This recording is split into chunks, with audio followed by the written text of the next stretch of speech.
people are gonna wander in, I know. I figured it might be a little bit light since it was, or be out of town. I figured it might be kind of light since it's the first day back after a 3-day. Actually, you know, me and Brent were the only ones that probably took a vacation. The rest of you guys are working, right? Yeah. Where'd you go? 3 days. I didn't go anywhere, I just didn't work. Didn't work. Yeah. Everybody else had to work. In fact, I heard it was busy over the weekend. Yeah? Super busy. Yeah. Yeah, a couple of people I had coaching in Santa Rosa had some open houses that were slammed on Saturday and Sunday. How about you guys? You were busy? Showing property like crazy. Yeah? How about you, Bryce? I was showing property, taking care of clients and setting up more for this week.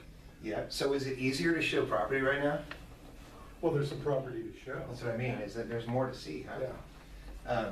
Which is a pain in the ass, because it's nice to show them just one or two. It's better just to go, well, as soon as you open the door, go, buy this now! That's right. You've got 10 minutes. Yeah, Which is exactly. what we wind up doing anyway. Yeah, yeah. But there's more stuff on the market, Yes. and it's been on for more time, right? Some of it. We get some really good deals because things have been on the market for a long time. Yeah. Went into contract on one thing, we offered like 20,000 less because it had been on the market 20 whole days. For Yeah. Cali?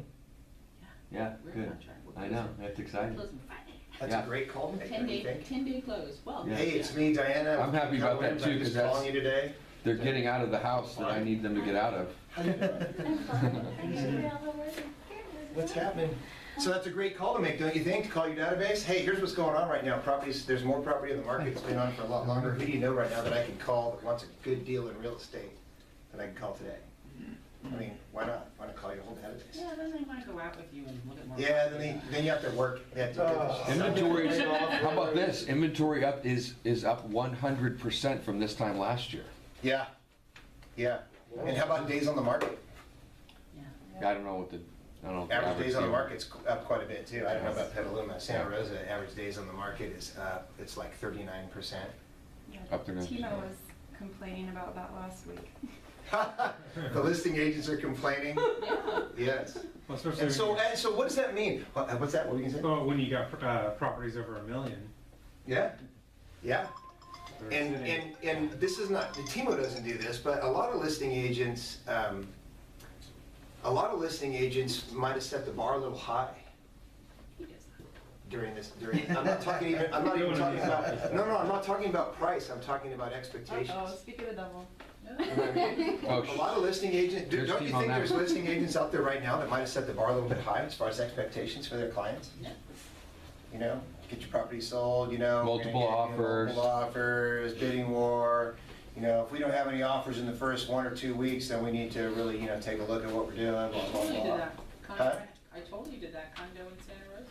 Yeah, yeah, and why wouldn't you have expected that to go? I had, yeah.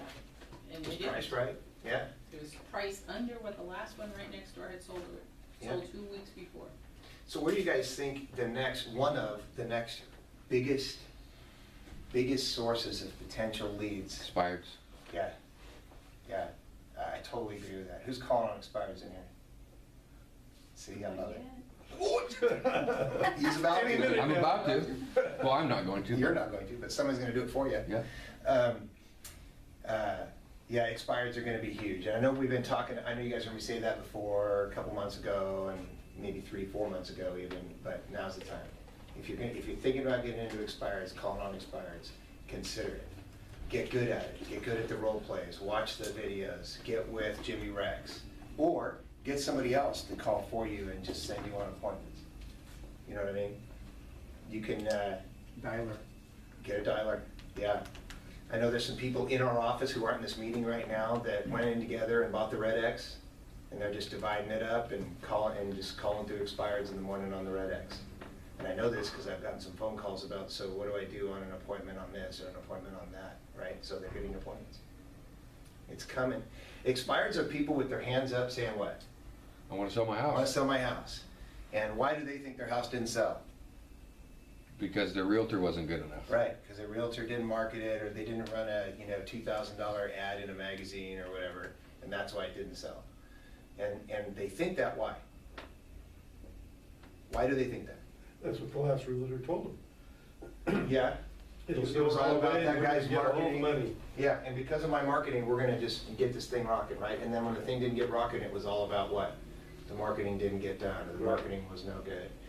why did it really not sell? Price. It was not priced right. So it's kind of I mean, if you can get them in touch with their original motivation to sell in the first place, and once they know, what do they need to know before you can take the listing at the right price? What do they need to know, or what do you need Yeah, to no, know? what do they need, well, you need to know what the right price is, right? Well, I think you need to know what their motivation is, actually. Yeah, you need to know their motivation. And then what do they need to know before they go, okay, Rick, you know what, I'll sign. That you can do it. But can you do it at the price that they were originally at? No. No. Can anybody? No. So don't they kind of need an education about the market and the forces in the market that cause a property to sell or not sell, and what makes a property worth a certain amount of money? So I think if we're clear on that, when you're going in and you do the 3 deep needs analysis and you go really deep with them about what their motivation was and where they want to go, and I really want what you shared with me this morning, I really want you to talk about in a minute, if you're okay with that. Once you get to their motivation, then it's all about, really they'll price, if they really, really want to sell or really, really have to sell, in the end, won't they price it where the market is going to bring them an offer if they know that that is top dollar? I mean, what's top dollar for a property? What somebody's willing to pay. The most the market will bring you, what somebody's willing to pay. That's what the business is going to become over the next 6 months at least. And for those of you who aren't getting expires, but you have listings and you have pricing issues, don't do what the typical real estate agent does with who ends up with an expired listing. What is that? Not call. Not communicate, right? If you guys are calling on expired, you've heard this. Yeah, my agent was really good at getting in touch with me when they wanted my listing, right? And then now I don't hear from them unless I call them, and I have to leave a message, right? And then they might call me back after they know I'm not awake or whatever. So what they do is the opposite of what needs to be done with you guys' listings that you have, where the market has adjusted and the price needs to be adjusted as well. And that is, you gotta run towards your clients with the information that you know is the truth, whether they wanna hear it or not, right? And there's things to do. There's good calls to make, and like Yeah. Brett and I are doing a deal right now, and he called me. He knew he was going to see me today, Mhm. but he called me beforehand because he does Tuesday updates. He calls all the people that he's in contract with, is active, whatever, and it's a proactive call, and it just makes you feel good. And if you're the seller and you're getting those Tuesday updates even before things go bad, and then even afterwards, Yeah. it's not a weird call, and you're. Except you just made me look really bad because I haven't called Timo yet. But it's not, Tuesday's not over yet. I know, that's right. I'm sure you're gonna be calling him later, right? You will, I will. Yeah, And what is it, like, how does he make his Tuesday calls happen every Tuesday? What is it? it's on his schedule. Starts with an S. System? There you go. It's a system in his business, Yeah. right? What if you guys had that built into your businesses? In fact, what if in your listing appointments, after you got the listing signed or before you got the listing signed, when you're setting expectations, one of the expectations you set is that you're gonna hear from me every Monday. I'm gonna let you know what happened over the weekend and what's going on this week, and you're gonna hear from so-and-so from my team every Wednesday, between these times, and here's what they're gonna tell you. We're gonna go over your last showings or whatever it is that you're doing. What if they had an expectation that you then followed through on? When you did have to have that conversation, wouldn't it be an easier one to have? Because if they're reaching out to you, you lose. Right. Especially, unless you sold their house in the first 2 weeks for over asking price and multiple offers, if they're reaching out to you, you lose. You have to call.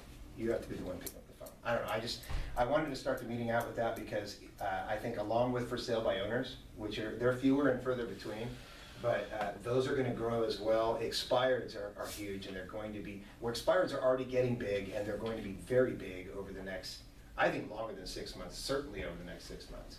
You're gonna see a lot of expireds. And everybody says expireds are a good source of business, and how many people call them? Really, there's not very many people calling them.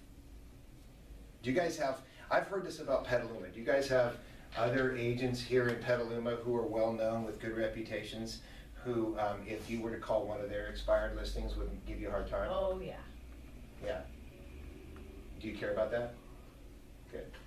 I do. You do? Mhm. And that's okay. as a choice you can make. Yeah.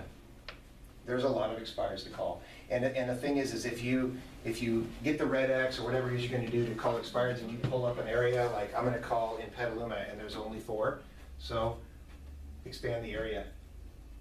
You know, I mean, where would you not go to take a listing? Because you can also move, you can also choose other criteria like. There's so few of them, why prices. just not door knock them? You can door knock them as well. There's so few. And if I was gonna call expireds right now, there would be a lot, because I would go back 2 years. And I'd start with 2-year-old expireds, and I'd bang through them. And I wouldn't use the excuse of, well, somebody must have called them already by now. I'd call them anyway, because it's about who's gonna be with them when they finally make the decision to go ahead and do what they were gonna do in the first place anyway. They couldn't sell 2 years ago, maybe because they couldn't get the price they wanted. Maybe now they can get closer to it. Or maybe they can't. But maybe they had another motivation to sell, right?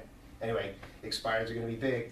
Leave your phones on so that we can collect more money. Do you guys know there's a margarita mixer that we're doing? Did you guys get anything in your email about it yet? We're gonna do. Next Friday. Yes, will you talk about it real quick? Yeah, I'm glad next you're here to Friday. talk about it, actually. Oh, what an idea. Yeah. So next Friday, we're having a margarita mixer up at the West office. Does everybody know Russ? No, hi. I'm Russ. I'm your ALC, the guy in the red shirt up there. I'm the culture committee chair for the ALC.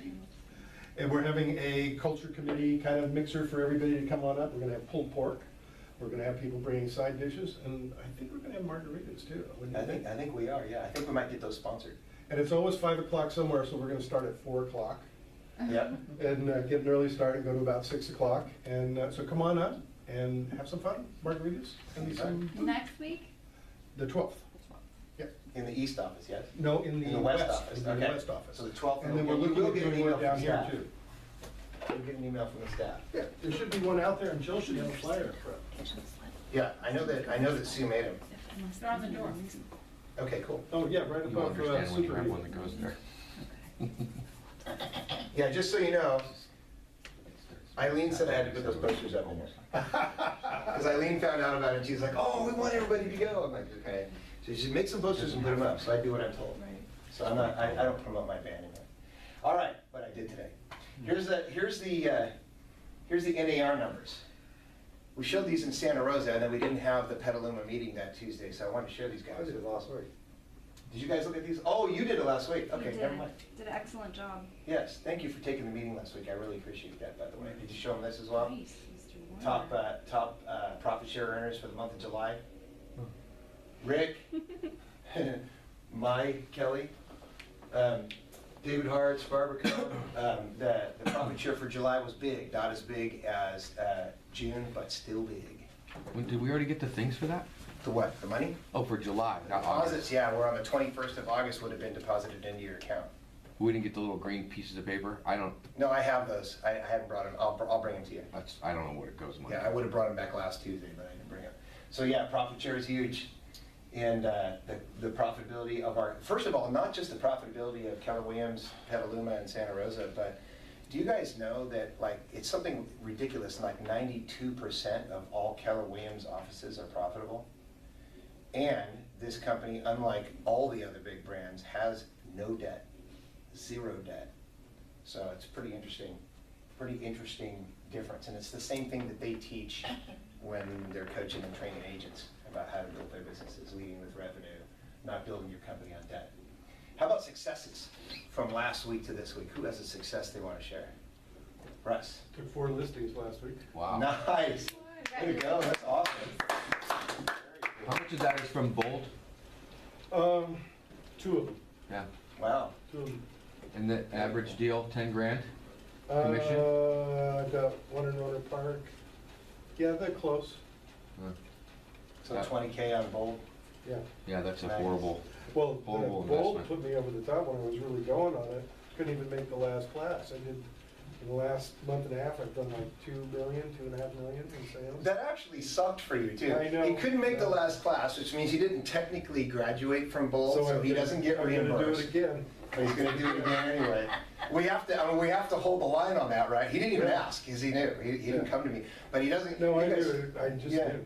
And everybody was like, I was there for graduation, all of us were there in Bold, everybody was all fired up, and all the trophies were there, and we're like, oh my God, where's Russ? No, please, Russ, last day. Yeah. Crazy. He Yeah. went all the way to Palo Alto 6 times, Yeah. not 7. We're gonna do it here in the spring. The way we're, yeah, the way we're gonna do Bold here in the spring is we're gonna pre-register, we have to pre-register 50 people for, it doesn't mean you have to pay the whole $800 to pre-register. It'll be like a $100 pre-registration fee, and then just do $100, you know, at closing, or whatever you wanna do at closing up until, but it'll be paid off. Bold will be paid up before it even gets here. But once we actually pre-register 50 people, then MAPS Coaching will assign us a coach, and we'll go out and get us a location and all that kind of stuff. And it'll be, it's It'll gonna be be in the crazy. North Bay, you mean? Yeah, we'll do it somewhere in Santa Rosa, is where it's gonna be. We're not sure where yet. Can we Could get be a date? Petaluma, huh? Can we get a date? Yeah, we won't be able to get a date until, you know, they won't even give you the, well, if you pre-register, they'll give you the whole schedule all at once. Once they assign the coach and they pick the, and they give you the date. If you don't have enough people pre-registered, then first step to Bold is where you try to fill up the rest of the registrations, and they won't give you the schedule until you complete it. Well, they won't give it to us out here, period. They won't do a first step in the North Bay unless we pre-register 50, which means they'll do the whole class with as little as 50 people. So that's kind of cool. I think we ended up with about 50 people down there, didn't we? You ended up with less than you started with. Yes. It's just the way it always works. Yeah, that's true. How many do you think, you had close to 70 when you guys got started? Yeah, Yeah, I remember that. and It there was were less huge. than 50. And Keller Williams in the wine country was 24% of the entire class attendance, which is really cool. Says something about you guys being willing to go down there and do that. It's well worth it. Yeah. It's really worth it. That was a drive and a half. Don't complain, it was worth it. Any other successes from last week to this week? None? I took the whole weekend off. That's a success. That's awesome. Good, that's really good. Took the weekend off, and I think you did some stand-up, right? Yeah. It was really, he just showed me a 4-minute video of a stand-up routine that he did. It was hilarious. It was really good, really good. I think that's your calling, for sure. In a club? Yeah. Yeah. It was actually last Thursday night that I did that, but yeah. Hey, you know what? Send me the video. Do you mind sending me that video? Maybe. No? I mean, I can't put it up on KW's site or anything, because there's some things that are not in culture on it, but we could play it out. That's true. Yeah, but we could play it at a meeting or something. So, and then I'm excited, Mega Camp is coming up in a few days here. I'm gonna head off to Austin, Texas. Who's going to Mega Camp with us? Nobody from Petaluma going to Mega Camp? Okay, there's quite a few people. Well, there's probably, what, 5 or 6 going from the west, so not quite a few. Wanted to get more. We're taking a couple of really big recruits with us who are really actually already going to join a big $18 million team from the Santa Rosa area. So I'm pretty excited about that, and that was off of referral from Michael Falk. He and I were talking about that today. Yeah. He's going to follow up with you. So. Yeah, I heard the word is on the street now that they're moving, which is always scares me. Mm-hmm. But I don't know how it got out, but we didn't let it out, so they're probably running around telling people or something. So you're actually taking someone that's looking at Keller to Mega Camp? Yeah, so we do that a lot, and if anybody in here has somebody for either Mega Camp or Family Reunion who does 10 million or more, I will take them with us to one of those events on the company. They have to buy food and stuff, but we'll buy them air, hotel. 10 and million, that's it? 10 million or above, yeah. Air, hotel, and registration to the event, and then we take them out and stuff like that too, and introduce them to people. And the reason why we would spend the company's and your profit share money on that would be what? It's not profit share, it's money that comes out of profit share, but right, because it comes out of the company profit. I mean, we're not just taking your profit share, but we're taking your profit share to take these people in. But why would we do it? More profit share. More, it adds what, yeah, you bring in, 1 or 2 caps, that's, how much is 2 caps? $56,000, so to spend a few grand to take somebody, or to take a couple of people that are 2 cap, it's a no-brainer. So, Gotta anybody? give to get, What's that? Absolutely. gotta give to get. Yeah, and the sign-up rate for that is like 97%. They track this, of the guests that go to Mega Camp or Family Reunion, 97% of them sign with the company. And most times when I take somebody, they sign there. Sometimes they even sign before they go. These guys, I think, are gonna end up signing before they go. But they almost always, in fact, the only time that they hadn't signed there was that one guy, $60 million guy that was from Remax. He didn't sign for a couple of weeks after he got back, but he still signed. So it's totally worth it. If you guys know anybody, it's a great place to introduce them. 4 listings, there you go. You know what, no one wants to follow that, 4 listings, that's what it is. Anybody else? All right, how about housing wants? Housing wants since last week, from last week to this week, who has a listing that's coming that's not currently on the market they want to share with everybody? My listing in Runner Park, it's an H section. It'll be 360. It's 1,400 square feet, 3 bedroom, 2.5 bath. It's a smaller lot. House is rough. It's got 3 dogs and a cat and a couple of guys living in it, and the yard's a mess. Are they all gonna be gone when you buy the house? When you buy the house, yeah, and it's a short sale. So, What do you think it would rent for when it was cleaned up? 18 easy, 2-car garage. Okay. And we got another coming up that'll go active on the 5th on, I think it's Guilford in Santa Rosa, just off Sonoma Avenue. Also a short sale. Also we'll price that one around 400. 1,700 square feet, 3 and 2, good sized lot, not a through street. Cool. First one was 360? 360. Do you remember what street that is? Yeah, hang on, I'll pull it. I don't remember anything unless I have to write it down. So.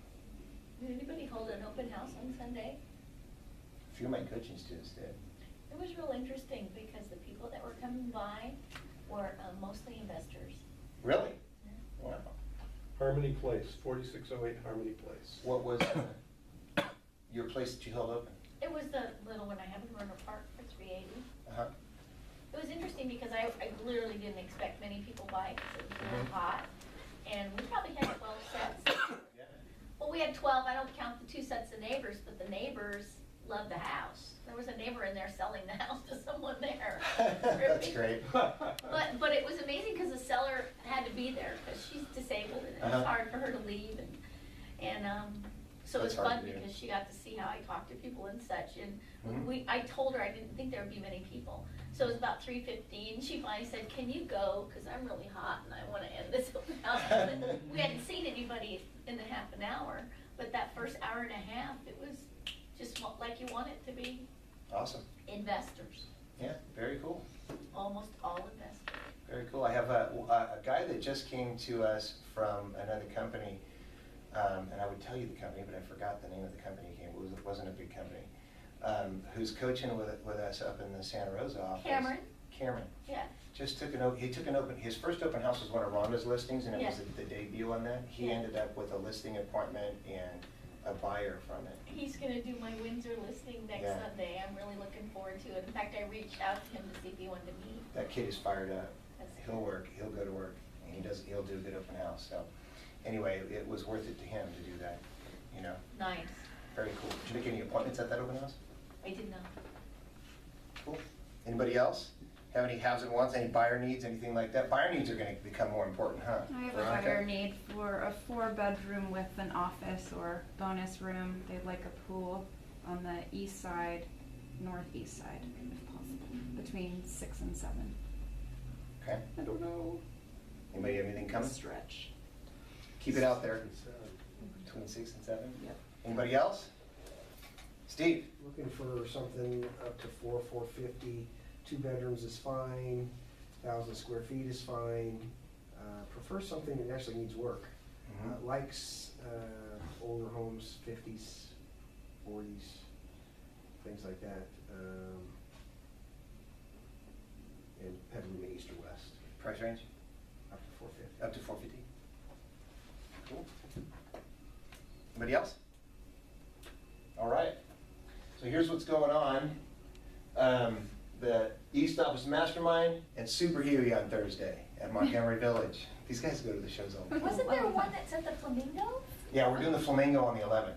That's the one. I got. Yeah, that's the one that you, Facebook. so the one on the 11th, we're not really doing a bunch of invites to Montgomery Village because it's got a built-in crowd and it's always stacked with people. Oh. But the Flamingo, what we're thinking about doing there, what do you guys think about this? So the plan at the Flamingo is. It's tickets, you gotta Yeah, buy you have to buy tickets. tickets. We're gonna invite a whole bunch of people and stack that place up with people, not just from KW, but from everywhere, right? And do a drink special there. We're talking to our management's talking to the management, and they've agreed to do like some kind of a red drink, and we're gonna call it KW Kool-Aid, maybe just a Costco or whatever, but call it KW Kool-Aid, and charge like $2 extra for it, and have the proceeds from it go to a charity, like a local charity. I'll have a charity drink. Yeah, it'd be like a charity drink thing there, and I think it'd be kind of fun, you know? And that's the Flamingo, not. That'll be, yeah, that's the Flamingo Hotel, but that's not till October 11th anyway. So we'll hand out handbills to that show here, but we were thinking about making it kind of like, Eileen's all fired up about having, like doing a charity tie-in with it and all that. I think it makes sense, do something fun like that. I know it's far for you guys from Petaluma, but just one night. So, and that's a Saturday, the Petaluma one. Not as far as Silos. The Flamingo one. Yeah, not as far as Silos. And Silos, I wonder if they're even open right now after the earthquake and stuff. Yeah. They got hit pretty hard, that whole That's building right. complex Yeah. had a piece fall off and everything. So this is the one coming up this Thursday. Yeah, that's day after tomorrow, this one here. Everybody knows about the new RPA. Did you talk about this? Yes.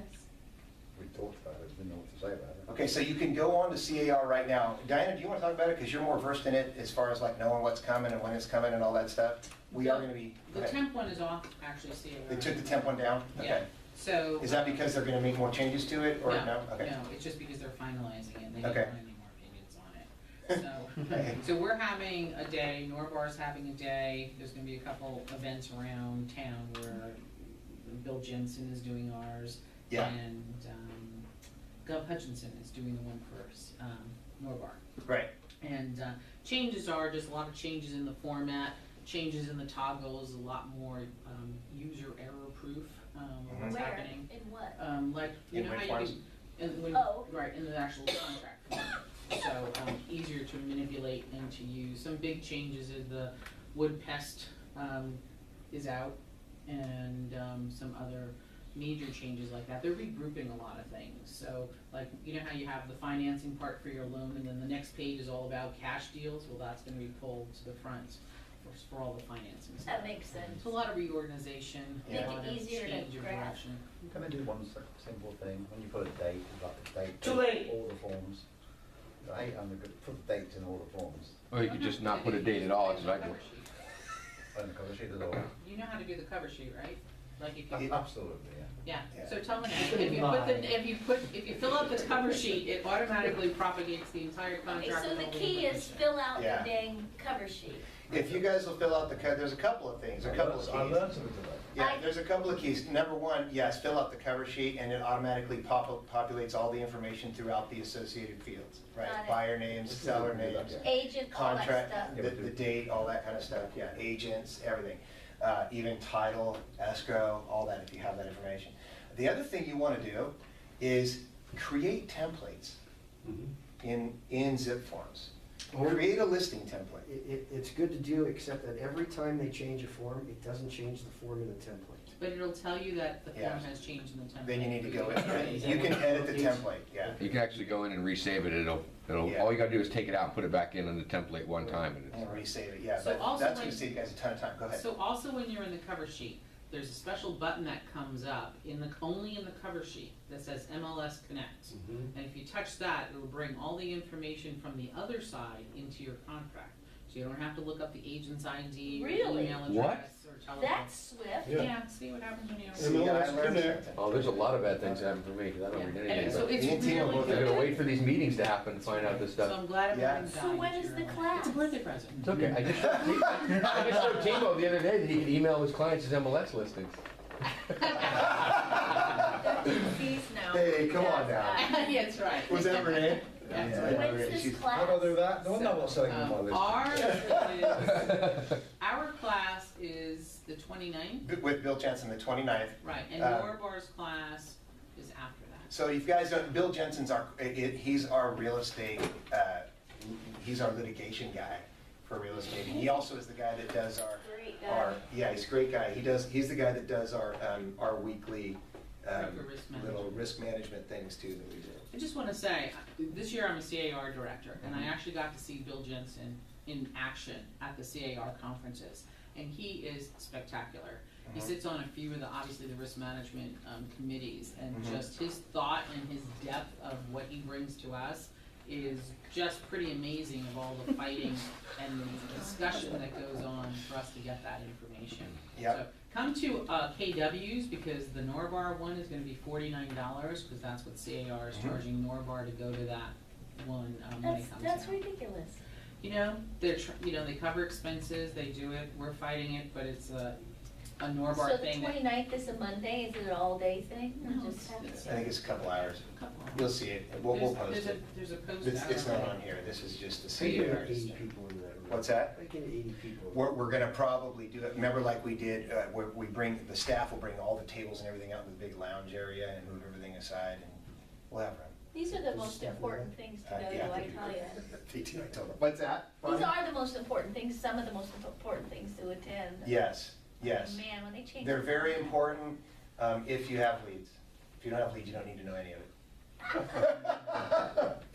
Is that right? So or the wrong? MLS Connect button is only on the cover sheet, it won't appear I anywhere understand. else. I understand. Which Yeah, is interesting, that's because you pretty gotta cool. try to tell people. Yeah, I didn't know that, I think that's awesome. Mine, I think it shows up in the top toolbar. Only when you're on the cover, only when you have the cover sheet Oh, on, it okay. won't appear anywhere. That was such a handy tool. So here's one other, and speaking of handy tools, here's one other thing that we're working on right now. We're preparing to beta test .loop with one agent and our broker file review. It'll be, Daphne is gonna test it up there in the West office. Do you guys know what .loop is? So do you guys know what, so if you look on your KW dashboard, I'll show you this real quick. If you look on your KW dashboard, you see the E-Edge control panel right here. My transactions, that's .loop. So if you click on it, it's gonna kick me off probably, so let me reload it.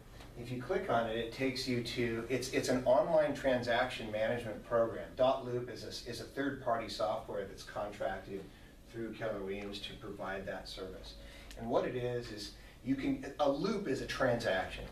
So if you take a listing, Steve, you can open up your loop right there, your listing loop. You put all of the contact information, you can do your green sheet right in there, and it populates to the green sheet, right? The green sheet, for those of you who are newer to the company, is that it's like a transaction cover sheet that you do for your transaction that goes to our escrow control. You can then, when you have a selling agent and a buyer, you can put that information, title information and all that, and then you can set permissions for different level access for the different parties to the transaction. So you may not want, the buyers don't need to see the listing contract. Neither does the selling agent, right? So you can set different permissions for different levels of the transaction, and all of it is immediately open from the backside for simultaneous review, real-time review by our broker file review, Susan Franks.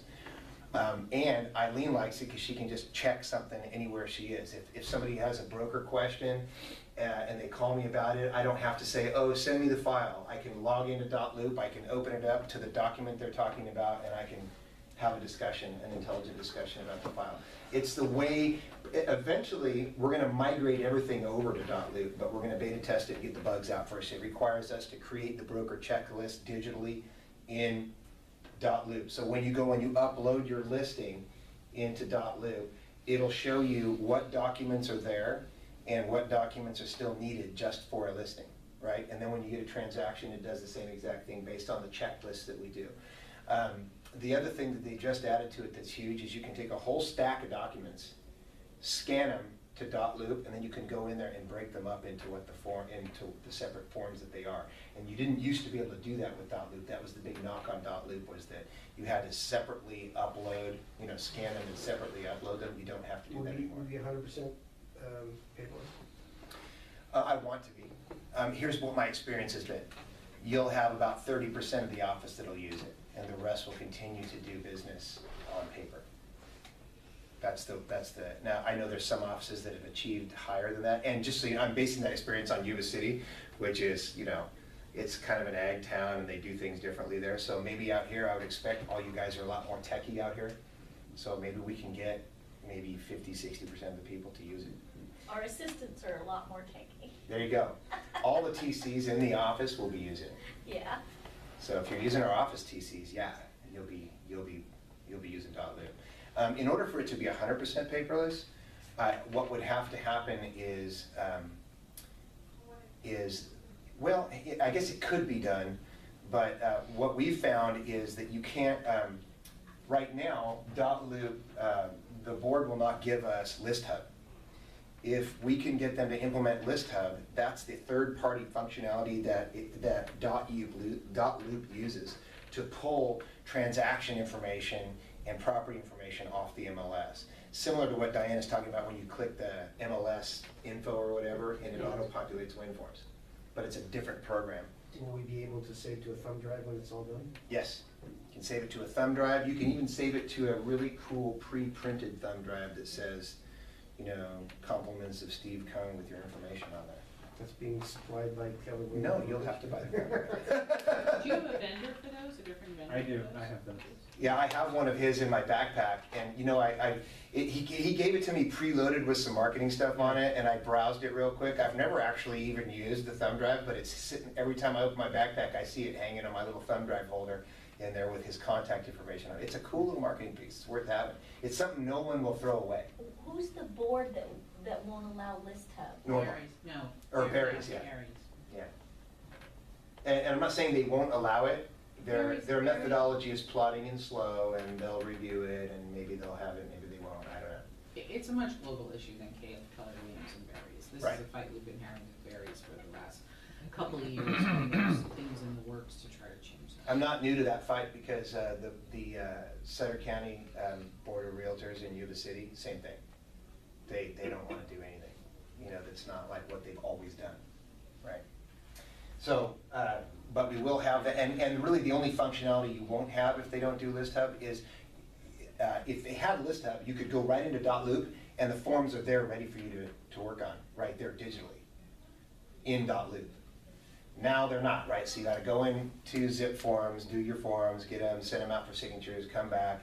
Hopefully they come back in PDF and you can just send them to .loop right from your computer. If they come back paper, you gotta scan them and put them in .loop, right? But you're doing it anyway, and all the TCs are scanning all that stuff anyway, right? So the stuff gets done digitally anyway. But to answer your question on 100% paperless, no, it won't be. Not unless and until something like various adopting. Will Susan still be coming to each office to do a check, or she can do it from? She'll be able to do it from wherever she is. That's how they do it. What's the name of that company? Advantage?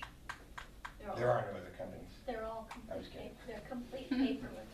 Yeah, we like that, right? But we're not gonna make everybody use it, but we're gonna encourage it, and it's gonna be a lot more convenient for people. So especially, I mean, imagine, your clients have permissions to their section of of the loop that you opened up, and they have a question about a document, or hey, I never got a copy of that. It's all right there for you. Here's your username and password again to download it. CAR tried to do this a couple of years ago with the relay system, but it was really awkward and you couldn't break up all the documents individually.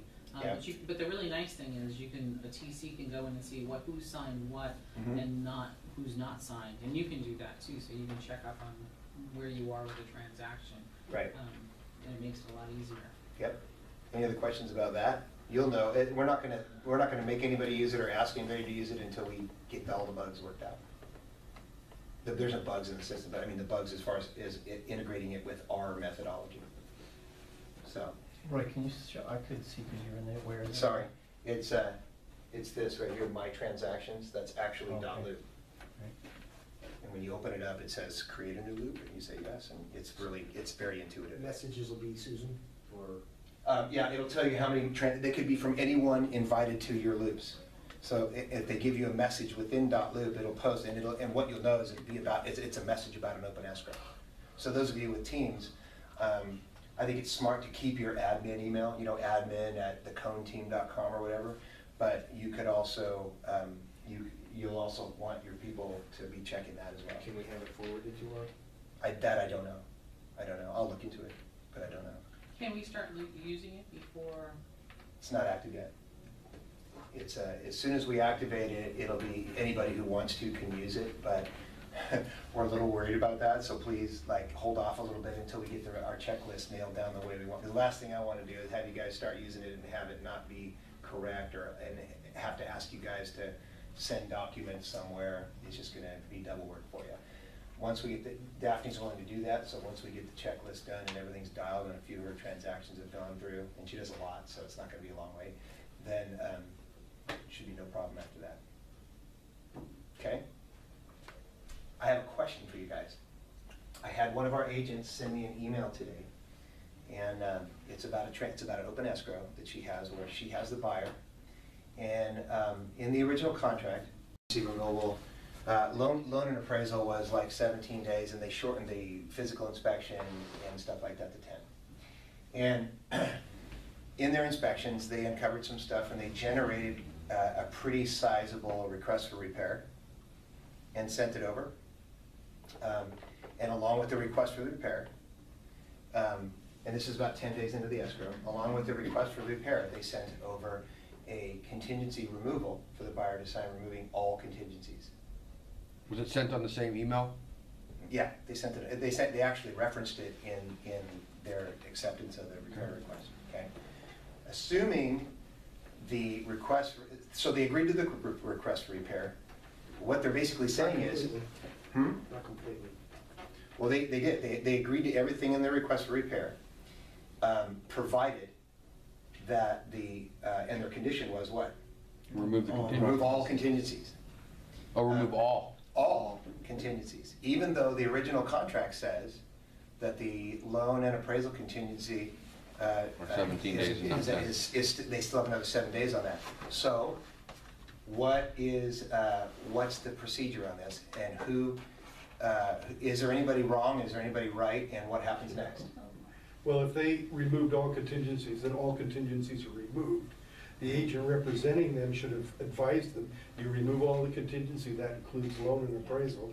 If it doesn't appraise and the loan doesn't come through, they're SOL because they removed the contingency. So that would be the advice that you would give the buyer, correct? The buyer, no, I would be telling them the truth of what happened. Yeah, you'd be telling the buyer, look, so what you're saying is, hey, they agreed to our request for repair, but only if we remove all contingencies, and just so you know, we don't have the appraisal in. We don't know if you're gonna get the loan until the appraisal comes in and these other conditions are met. So if you remove all contingencies like they're saying that you have to do in order for them to agree to this request for repair, then you could be risking some or all of your earnest money deposit. That's right. If you can't close this escrow. That's right. Because of the loan or the appraisal, correct? right. Is that the right advice? Well, did the appraisal come in?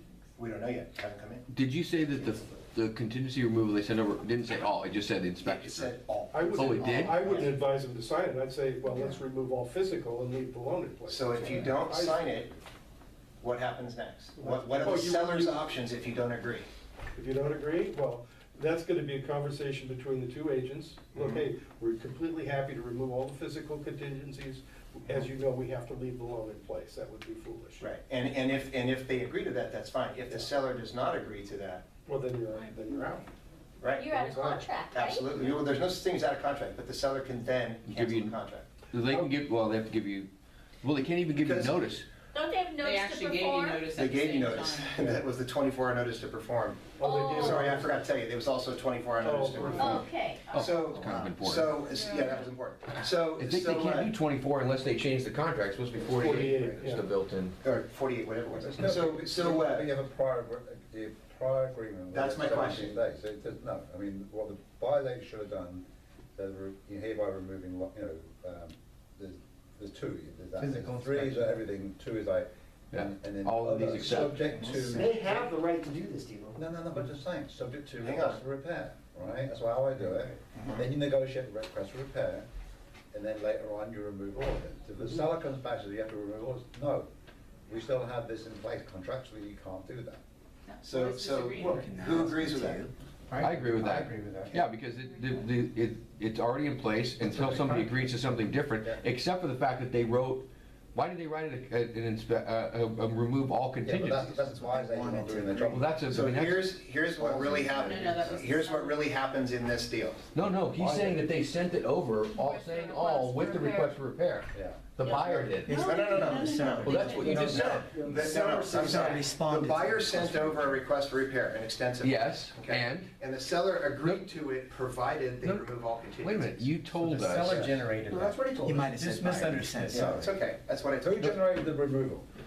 Who generated what? The removal? Seller. Seller. Oh, well, that's not what you No, no, said. no. The buyer generated the first. The buyer generated the request for repair. But what did it say, the removal? Was it just a request for repair, was it, you said? No, there was no contingency removal associated with the request for repair. Oh, well, but that's not what you said. You said that, I heard you say, I mean, if I'm wrong. Okay, let me back up real quick, because this is really important. Yeah, So that they did their inspections, they're Yeah. 10 days into the escrow, they have a 17-day Yeah, inspection period, a 10-day inspection period, 17-day loan and contingency. yeah, In the inspections, they uncovered several things that they wanted taken care of. They Yeah. generated an extensive request for repair and sent it over to the seller within their timeline. but that's it. That's all they sent them. But what did they That's all say? they sent. What did they Plus say? a free No, no, request for what- They what sent a is- request for repair that said fix these 9 items. Right. But what, Then. okay, Then. this is what Yeah. did they not send a contingency inspection removal subject to request for repair? No, they did not. That's the problem. They had time. No, doesn't matter. If what I would do personally, right? These are good This is why Check Susan has an two, interesting job. subject to request for repair. Yeah, So exactly. removing the inspection, Yeah. disclosures, whatever they call Yeah. them. Stuff like this. So you Yeah, leave, 'cause that, so you're leaving the loan and appraisal in place. Right. Subject to request, so therefore you're controlling what you're removing. Exactly. right? that would have been smarter than what they did. Right, You're what right. they didn't do, they just put this, they just threw this big rock in the pond. But It's changed. I don't exactly, want yeah. I want it to be removed now. Right. So contractually though, so that didn't happen, okay? So here's where we're at contractually. Buyer sends over an extensive addendum asking for a bunch of stuff to be fixed based on their inspections, okay? And they weren't unreasonable, there was a lot of stuff. There was a huge credit too, Huh? a huge credit. Yeah, oh, you know this deal? Okay. Yeah, so there's a big deal, there's a $12,000 credit from the seller to the buyer as well, for closing costs, not for repairs. Which, whatever, it's a credit, right? But anyway, so when the buyer sends over an addendum requesting repairs, what does that mean in the contract as far as the previous meeting of the minds? It's a counteroffer. Basically, it's not. But my understanding is that an addendum is a counteroffer, which in fact reopens the negotiation Yes. and could allow the seller to cancel without notice, and that a request for true. repair is specifically for that inspection contingency, and therefore it does not allow for the seller just to cancel. Is that anybody That's else's? how I see it. Yeah, that's. Okay, so the request for repair it was done on an actual request for repair form, and then there was an addendum attached to it. But it was really, it should be looked at as an addendum to the request for repair. Really, it was just. Well, was it the wasn't box- enough room. was the It box- for space. Was Right. the box checked that said Yes. addendum? Yeah. That would be important to know, but yeah, you're right. Yes. The box was checked. So no addendum per se. It wasn't an addendum to the yeah. contract. Yeah. It was a request for repair. The request for repair is specifically worded as a request to avoid that exact Right. issue Right. of reopening negotiations. They're saying, so what they're not saying is, if you don't fix this, Yeah. I'm backing out. They're saying, we're requesting that you agree to fix this. Right. Right. So then what the seller did at that point was send over a 24-hour notice to perform, a 48-hour notice to perform, a contingency removal for the buyer to sign, removing all contingencies, and an agreement to the request for repair only if they agreed to remove all contingencies. So then you just write a counteroffer. Right, so basically what they're saying is, we will do this work, but only if you remove all contingencies. Right. And that's not really unreasonable from the seller's standpoint, especially if they're gonna spend thousands of dollars to do the work. So then in this case, how did the buyer's agent and the buyer respond? They haven't yet. Oh, So I'm waiting and waiting and waiting. Come on. They're gonna But dump that they video. can't give notice to perform on the loan contingency. They can't. No, that's not on the loan contingency. They They can sent ask over the for it. 24-hour notice on the inspection contingency. Oh, well, then that's It's fine. not there. No, it's the whole deal. Then that can't do that. It was error on The the seller's part. contingency Okay, removal is asking for Then the notice everything. of perform doesn't mean anything. But the basis of this whole thought exercise still applies. So what the seller is saying is, hey, I agree to do all this stuff, but only if you remove all of your contingencies. Yeah. That's not But unreasonable. we're not. And he also raised the price. Yeah, but it Is doesn't. this our long educational moment? No, I just wanted to hear what you guys' thoughts on So this. you just throw something else in it, right? So basically, you know, you specifically request for repair, subject to removing inspection conditions. She didn't, whoever didn't check that box, right? Right. So you open yourself up for this. Seller came back, said, yes, we'll do this, raise the price apparently, and 25, no, that's bullshit. That should even be in the minutes. Yeah, the price raise didn't happen Well, in that same it- exchange. it- It did, it happened when the seller returned the. That's not the email that I got, but then I So, might be missing some of the information. It doesn't matter though anyway, so Yeah. it's still It a doesn't matter. negotiation. You just go, you go to your buyer, if you're representing the buyer, you go, look, here's what they're asking for. I'm telling you that's probably a bad idea, because unless you know for sure that the appraisal's gonna come through and you're gonna get your loan, you're gonna be subject to this, you know, up to 3%, whatever your deposit is. And we should counter them, saying we agree to everything except removing the loan and appraisal contingency, and just give it back, put it back in their court. Yeah, I agree with that completely. But is it unreasonable for the seller to have asked It for it? doesn't matter whether it's Someone can unreasonable or ask for not, anything. anything's. No, the reason I was asking you that is because I want you guys to think about it from a listing agent's perspective and the advice you would give to a seller. Because if a seller is gonna spend $15,000 doing work for a buyer I wanna know. prior to close of escrow, and the buyer's deposit's 20, then I think that it's not unreasonable No, for the seller to say, "Hey, look, you bet your deposit on this thing, not me." yeah, You So know? I would advise my seller to not spend a penny on those repairs Until until. all is. Yeah, of course. You're only Right. talking a few days. Yeah. You're only talking a few days. Basically, And if it was yeah. Brent doing the loan, you'd be Basically, talking, you you'd say, be have done already. exactly, have your inspection, have your appraisal and loan. Upon receipt of that, we'll then do the work or give you the credit at that point. Right. All right, so then you're all in. Yep, Yep. So you do it that way too. Probably the easiest one. Okay. I'm glad you, I wanted to find out about that from you guys. so. Sure. Okay. that was We've, fun. I've done it before with sellers for that exact reason, just because if you're gonna do, if they're requiring the work to be done and there's a deposit and stuff, and in this case, back when we used to write offers, like when I was with Coldwell Banker, they always said, well, you need to keep the deal can't close without the loan, so you need to keep the loan contingency up through close of escrow. We used to I write remember offers, that remember one, that? yeah, We used to yeah. write the offers that way until the market There's a changed. checkbox for it. Yeah, exactly. And so we had an offer in like that, and we just said, no, you gotta remove the contingency period, or we're not gonna do any of the work. Yeah, of course. So we did, yeah. Can you talk really quick about, I can't talk really quick about anything. well, can you talk slowly about the thing then, that we talked about before? Come on up. You want me to come up? Yeah, you're good in front of people. I saw your stand-up routine. Yeah. Do you like doing stand-up Just give us a comedy? 30 No, I hate it, Bonnie, I just did it just to torture myself. That's what I was wondering about. So Roy and I were talking this morning about the 3D needs analysis, and how important that is, and we, you know, the importance is not, or at least what I kind of noticed most recently from this transaction I was in, is not just in getting the listing agreement signed that day, which would be kind of the common thought. In other words, hey, I need to know why you're selling well.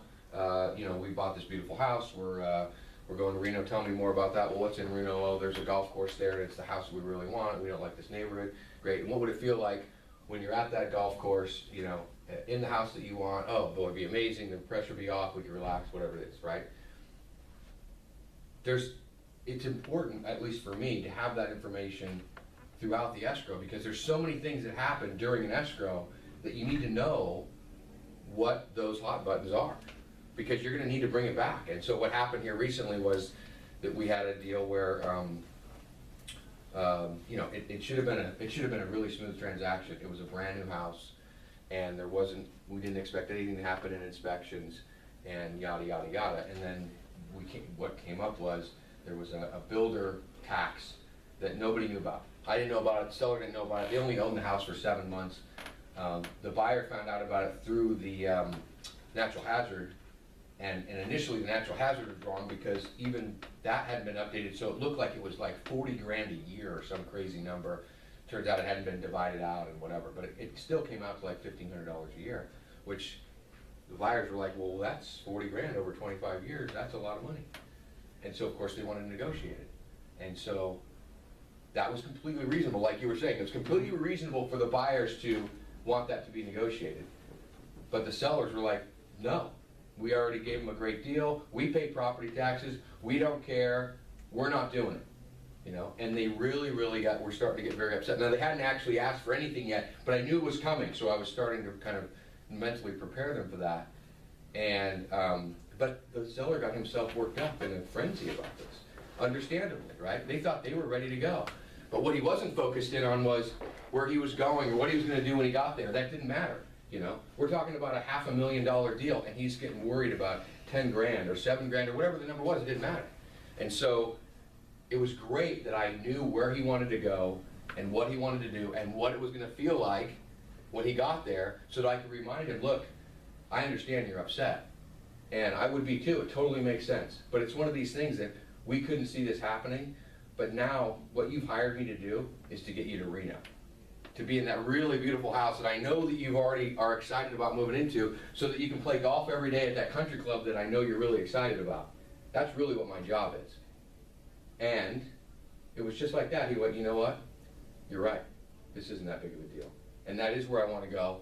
And that's what I want to do. So just do the best you can to get me the best deal you can negotiating it, but that's it.